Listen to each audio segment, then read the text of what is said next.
Hey everyone, I thought we'd do a quick little video on why Windows tablets. Why I've been doing gameplay tablets on these guys. I have AMD cards, Radeon cards, NVIDIA cards, and I'm not fiddling around with those things, so why tablets?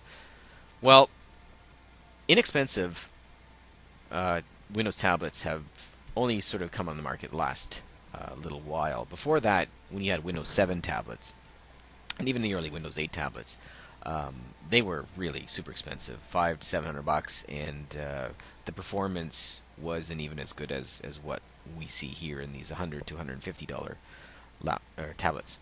So it's a fairly new technology. Gaming is pretty fun on these things, and that was one of the ways I thought we would test it and really push it. Mainstream media doesn't really understand these, at least in terms of gaming.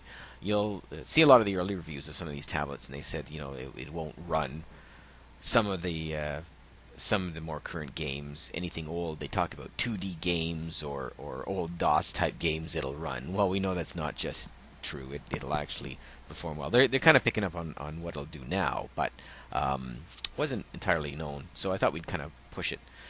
So the processors in these guys are called the Bay Trail. They're Bay Trail Atoms, and that's the Bay Trail series.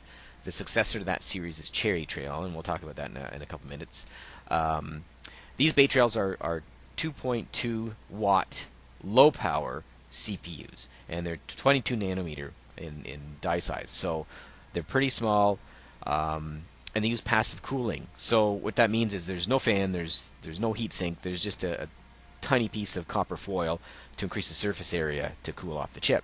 And sometimes they do throttle back their processor speed because they don't have adequate cooling. And if you watch this video with Skyrim, you'll notice that the two bigger ones, which have got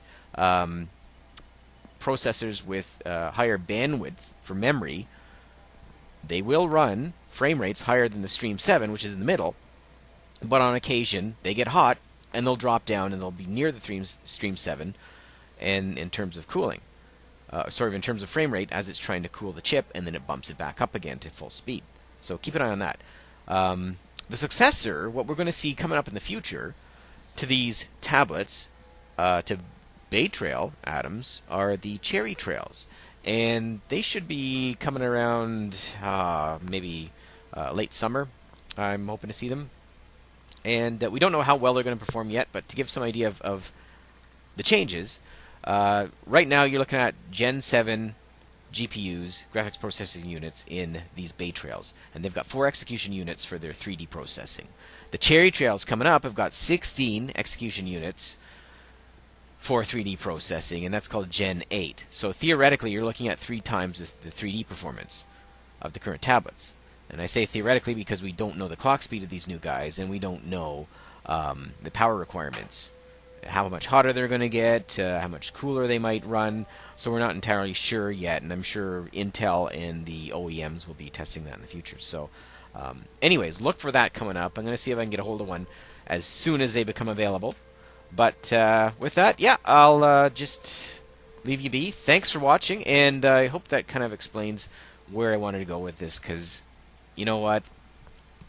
If you can game on a portable device and take it with you and have some fun, even though you got to carry a little keyboard with you or something, why the heck not? These are actual PCs, and they are fun to play around with. So anyways, thanks for watching.